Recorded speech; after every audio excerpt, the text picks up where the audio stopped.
than people who lived it their whole lives. No, there's something we all contribute, but often people who lived it get devalued. And that's what has to be at the core of our inquiry. The political shift is obvious. The next question, next paragraph.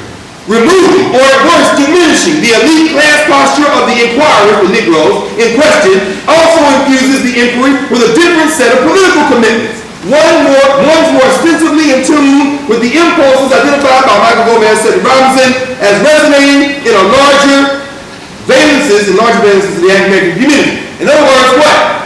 If you get beyond what the elites want, what you find is most black people want what? The same thing.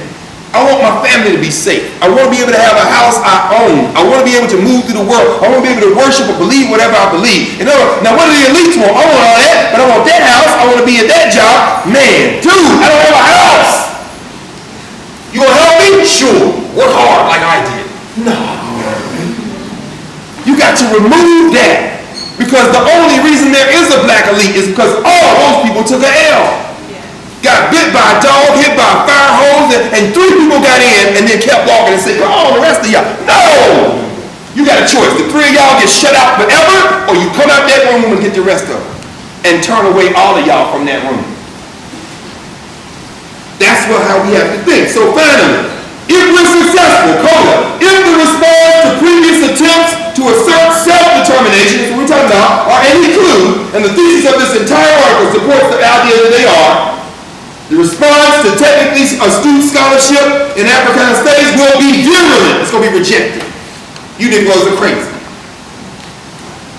Assuming the posture of disciplinary Africana studies may require that Africana studies reframe how it articulates its position in the Western Academy, one appealing possibility is that Africana studies may decide to articulate itself as an area studies field, akin to Asian, Middle Eastern, and/or African studies, forcing these areas to continue to radical rethinking of their own epistemological premises, while concomitantly forcing African people in the United States to demonstrate their intellectual and cultural, rather than geographical, distinction from other groups and from the race-based fictive ethnicity of the American nation state. What does that mean? That means you go in the Parkway of Brooklyn this weekend, and you say, today, I am a Trini, I am a Jamaican, I am a Barbadian, I am a Haitian, I am an African. And nobody says you're not. And they say that even though you weren't born there, today we share this commonality in our differences. And then somebody says, you crazy, you were born in Kansas. You say to them, that's a fictive ethnicity. What is an American? I have more in common with these people than I do with you.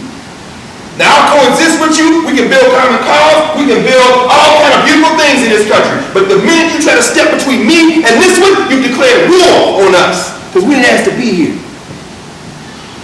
If you want to link this to whatever you want to link to, from Beowulf and Shakespeare to the Beatles and Madonna, you can link it to whatever the hell you want. But the minute you try to stop me from doing the same thing, we will all declare war on you.